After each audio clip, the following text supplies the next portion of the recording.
walk in his shoes. What a life. Our next speaker is one of Jeff's best friends, Mike Kristoff. He's now going to come up and speak about his friendship and memories with Jeff.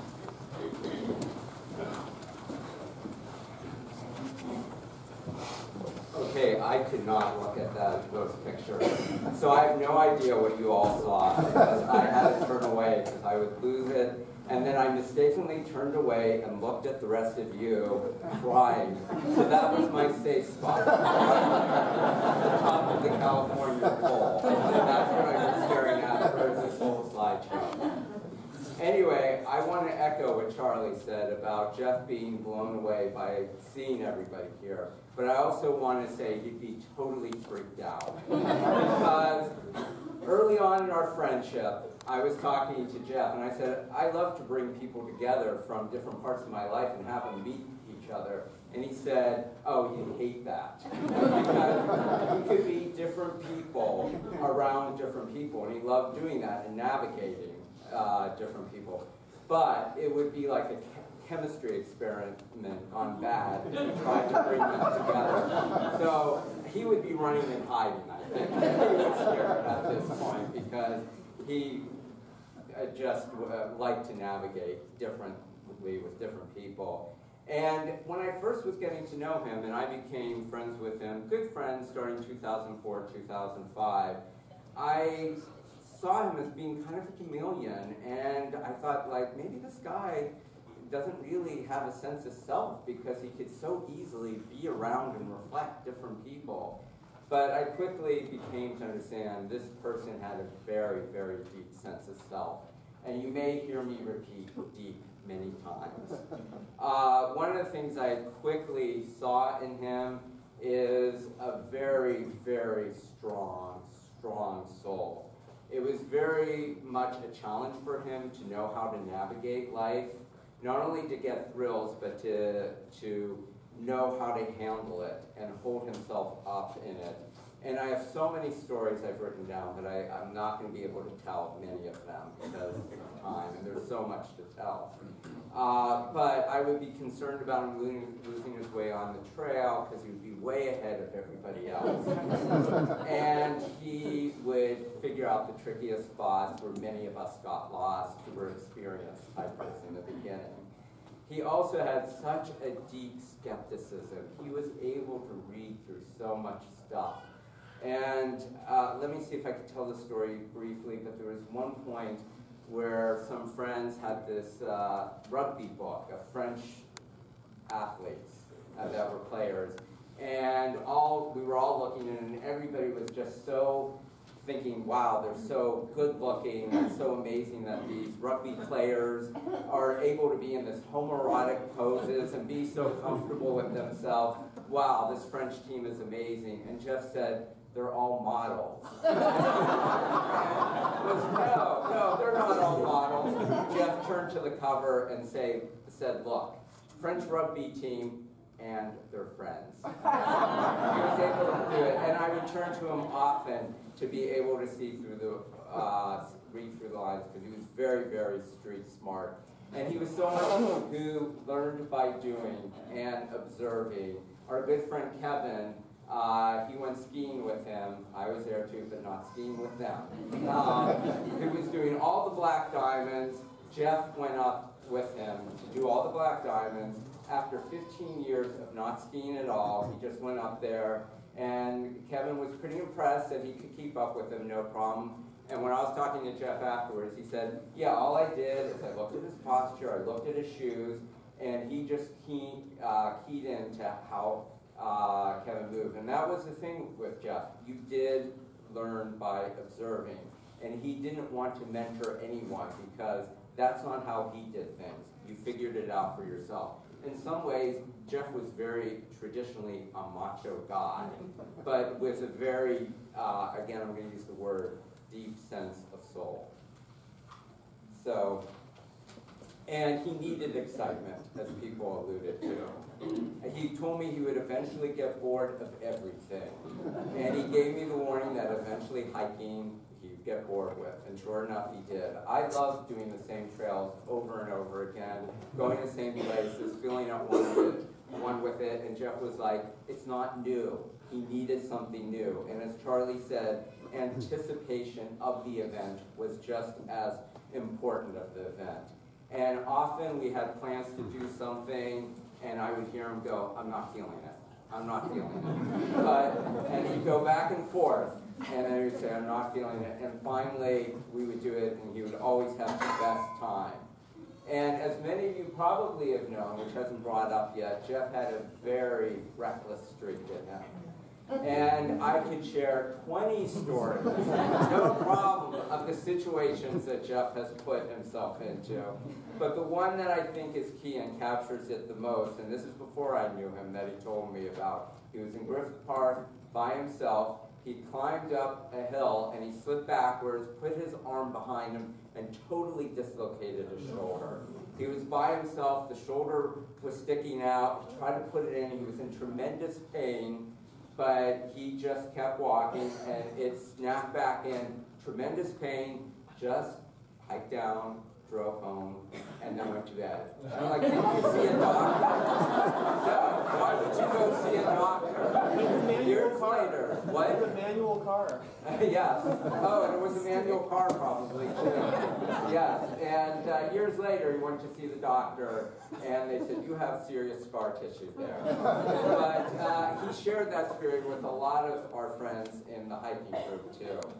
And that was the thing with Jeff, too, that because he kind of had this expectation of himself to find his way through situations and really navigate things, he was, as people are aware, a very deeply emotional person, but he never let that get in the way of working through his issues in life.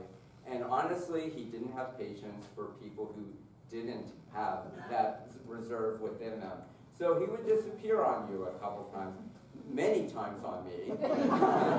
I did not quite have the stamina he did. And there would be times I'd be around him and he'd be one big eye roll as I did. However, I have to say, and I'm sure many of you may have felt that too, I would have to say that he was always intensely there for people. And not only was he intensely there for them, he knew how to key into them. I'm using key for some reason. I do not know where that's coming from. But he really knew how to tune into what they really, really needed. And again, 20 million different examples I can have of it. But the most recent one is our good friends Tom and Alan lost their house in the fire. And everybody was kind of trying to think about what can they do for him. And there was really nothing you could do for them. However, Jeff contacted them. And he figured out what they needed right away, which was they had all the worldly possessions in their car, as much as that they could save from their house. And Jeff says, I have storage space. You could drop it off with me. He also knew they had a cat, and they would need a place to put her as they're moving around and go on. I'm going to have to look above all of you because I cannot deal with the tears. So that's why I'm not making eye contact. Okay. So he took the cat in when they went to Santa Fe to see family. And I saw that time and time again, that even though there were times he would do this to you, and I got it a lot, he really knew how to be there for people in ways that really needed it, and maybe they didn't even know they needed it. And then in 2014, he discovered CrossFit. How many people are here from this CrossFit group? Wow, a lot of people off the back. Okay. I have to say, I was kind of resentful because he already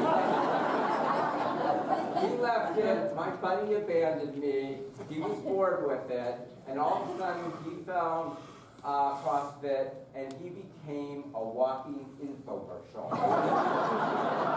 My friend, the skeptic, the person who read and saw through everything, could not shut up, and kept taking everything at verbatim. Oh boy, if I keep drinking water, the pounds just keep coming on. Talking about all these routines named after Army veterans that he was doing ad nauseum, and he was so into it. No skepticism.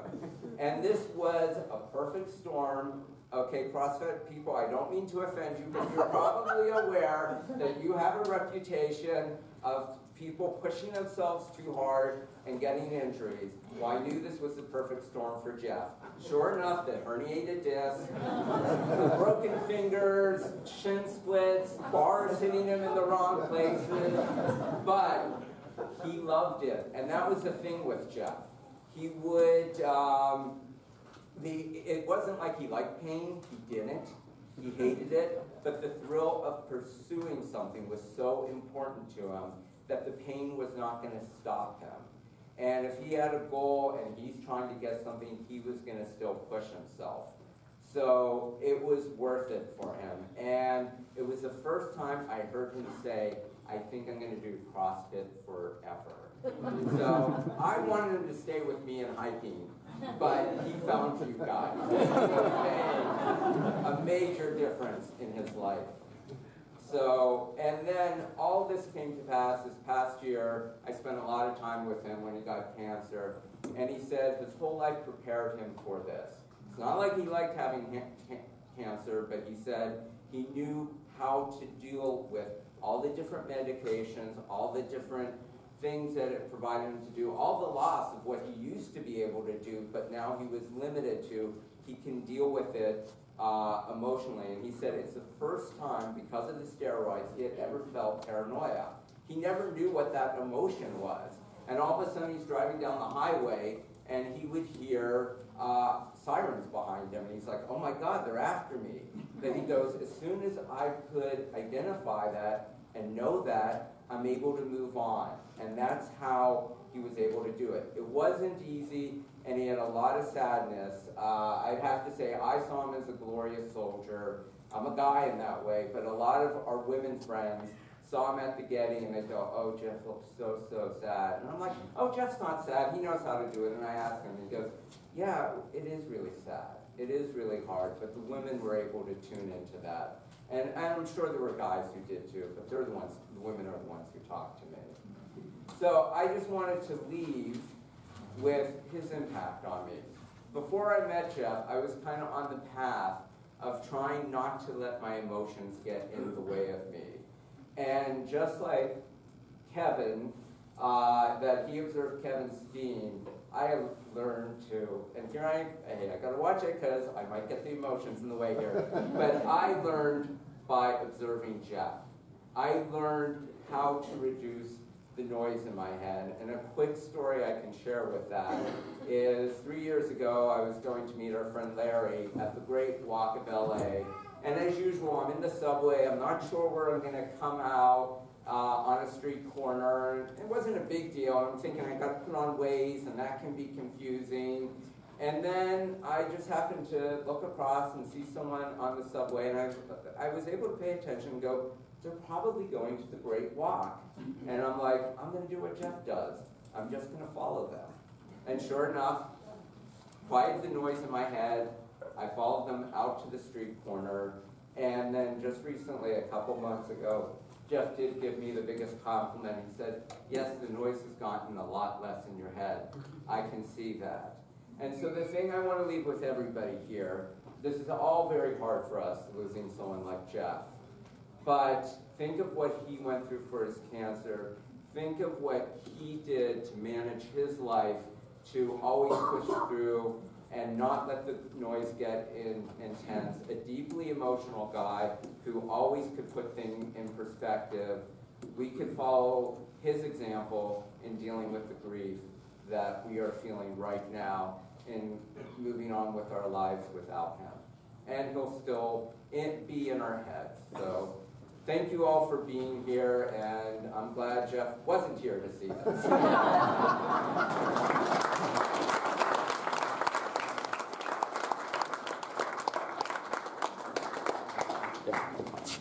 Since there's a lot of people people that didn't get the opportunity to speak about Jeff and their memories with him. We'd like to invite anyone that wants to come up to say anything about him. You're more than welcome to take the mic.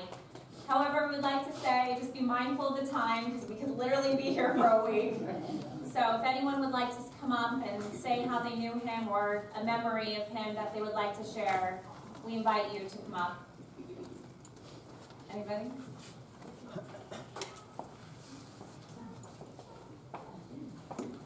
So, looking around the room and all these pictures of Jeff, struck by that beautiful big smile of his.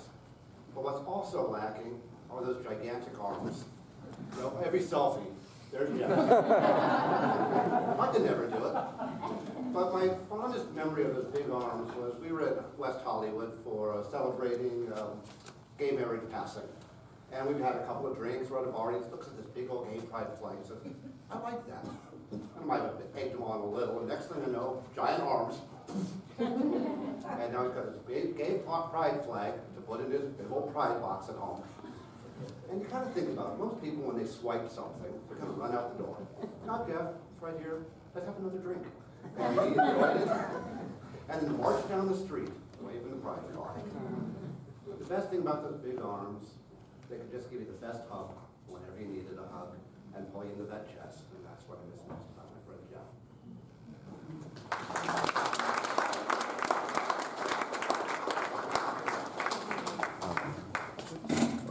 I should say something. Oh, go ahead. Are you sure? Go ahead.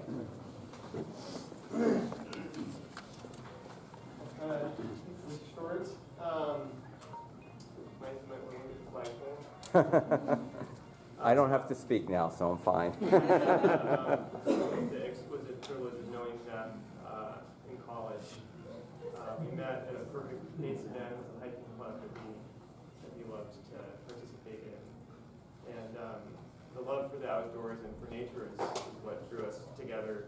And we developed kind of an affinity for each other. And I was 19 at the time. He had just turned 40, but somehow we were the same age.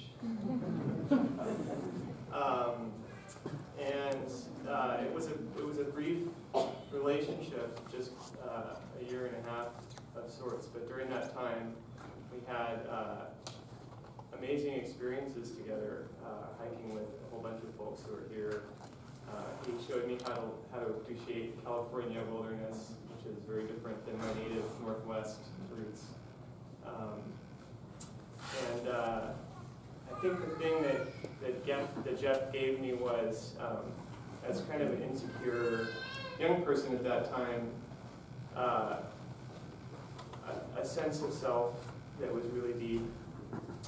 He could love in a really deep way, and as has been said by many folks, showed me over the years as we've kept in touch that capacity I have in myself. So appreciate the opportunity to share that.